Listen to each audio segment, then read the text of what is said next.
Hello everyone. In this video I'd like to review a new ESC that I have. It's the SEQURE 14130. 14 is because this is a up to 14S and 130 is 130 amp ESC. This is a more of a do-it-yourself type ESC, but it is a great value because it's very well made. Let me show you. It's very small compared to equivalent ESCs. So this is it. That's it. So as you can tell, you have to put the wires yourself. You have to solder the wires. The signal wire, ground wire, and the telemetry wire go on this side. So you have to provide your own wiring. So I'm going to go ahead and solder this here. Okay, that would go to my receiver or programming. They do provide two connections for the RPM signal that goes down here, the ground, and the RPM goes down here.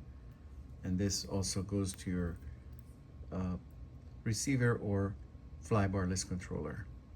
I'm going to use this in a helicopter.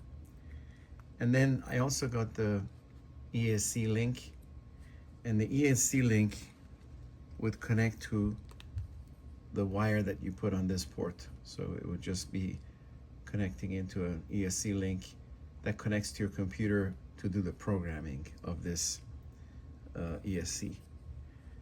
Next, you also have to connect the motor wires. I'm choosing 12 gauge wires, 3 of them here, and it's going to need the connectors to the motors as well. And finally, I'm going to be soldering the power supply.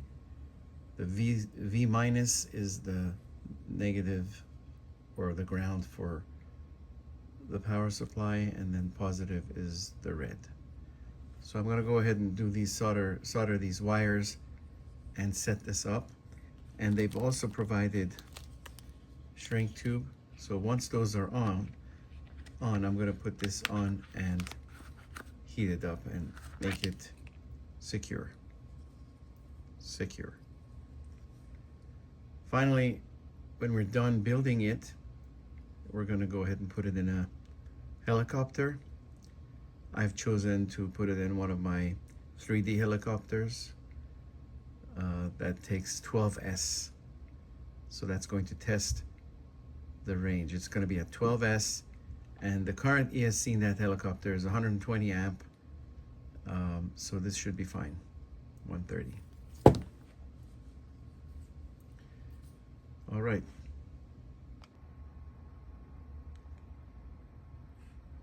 This is how it's going to be configured.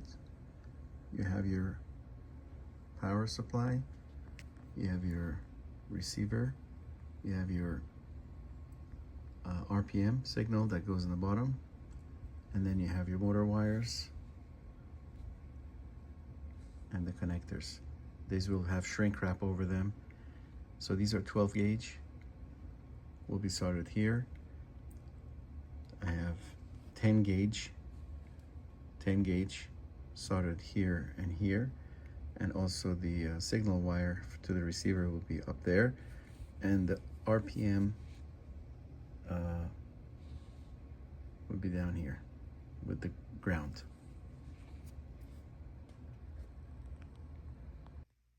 Okay, so this video is not meant to be a soldering video, but there's certain things you have to do. You have to make sure that these connections are well soldered, meaning you can't have any cold joints. And the way you check is you pull on it after you're done, pull on it, and if it comes off, obviously you have a bad joint. Make sure that you put flux on these first, and then you add the solder, at around 400 degrees C, or maybe 600 to 700 degree Fahrenheit. Make sure you don't overheat the ESC. It could damage other components. But the way I do it is I put a little bit of flux, I heat it up, I tin the wire first, which means I put some solder on the wire, make sure it's penetrated through all the wires, and then I put it on here and I put the heat on it until it melts through. You should have some solder and enough flux that it's shiny. Okay, and I go through the other ones as well. Again, this is not a soldering video. It's showing where the connections are and what I do to make sure they don't come off. It's important that these joints are not cold joints and they do not come off. Otherwise, it's going to fail. Your ESC is not going to work, obviously. Okay, so it's end of fabrication portion of this. So as you see, I put some shrink fit on the motor connectors and on the ESC itself. So it looks kind of like an ESC now. I was not sure about whether this red wire should be soldered in the middle telemetry port or not, but we'll find out. I couldn't figure that out, but I think it should, because it's going to connect to this ESC link, and this is going to go to the computer. So I'm thinking it's just like any other ESC. I put XT 150s on here. This is just what I have for my helicopters. And this has two big massive capacitors on this. There's no fan on this ESC, so I'm hoping that it won't overheat, but we'll find out soon. All right, so the next phase is to program it and to check to see what I will need to do to access the programming software, the configuration software for AM32, because this has the AM32 firmware. Okay, here's the status.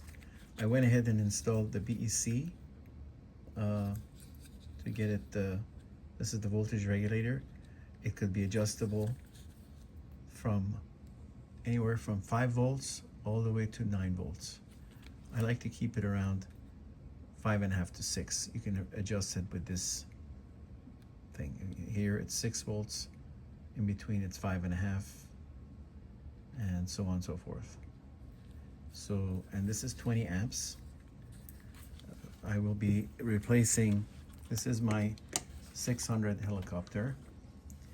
This is an Align T-Rex 600 DFC. As you see, I have a Castle 120 amp ESC on this. It's the high voltage Castle Phoenix. And I have a Castle 20 amp BEC. I want to test this ESC.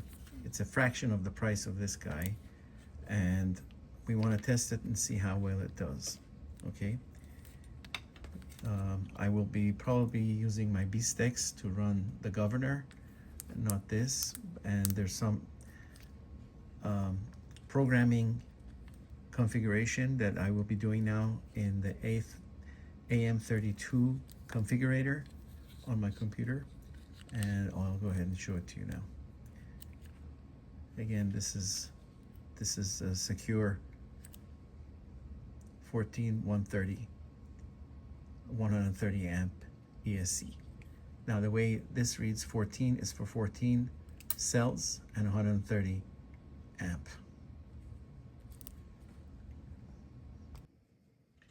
The reason I put this BEC is because this ESC does not have an internal BEC. It's an opto. Okay, I apologize for the crudeness of this, but here's the setup.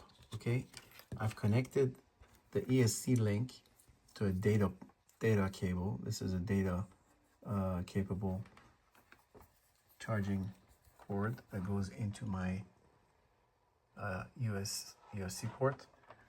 I've connected the battery, and this thing is on when you turn it on. Then you have to go to the AM32.ca/configurator, and this sheet comes up. This page comes up. Okay, and this page is basically where you make your interface with the configurator. So what I do first is immediately save. You read, you go here, it says read. You read what's on the ESC, and I have already saved the settings that I'm going to tell you. I'll list it on the video. I'm not going to go through it here, but you go ahead and make these changes. When you initially load it up, save, read, and save the file. Okay, save it somewhere so that if you mess it up, you can load it up again. But this is the interface. Apologize for the crudeness. I wish I could do a nicer job here, but it is what it is, and you can go through the input that I'm going to tell you now.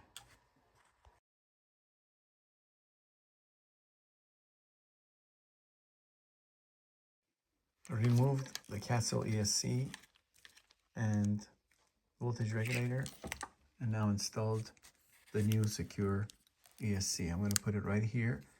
I put the 20 amp ESC up here. I wired the RPM signal into my into my STEX right here on the RPM port, and then the ESC goes into channel 5. Every flybarless is going to be different. The intent of this video is to, show you the installation of the ESC and how to configure it. And by now you've read all the input parameters that are recommended for my setup, which is a 530 kV motor on 12S.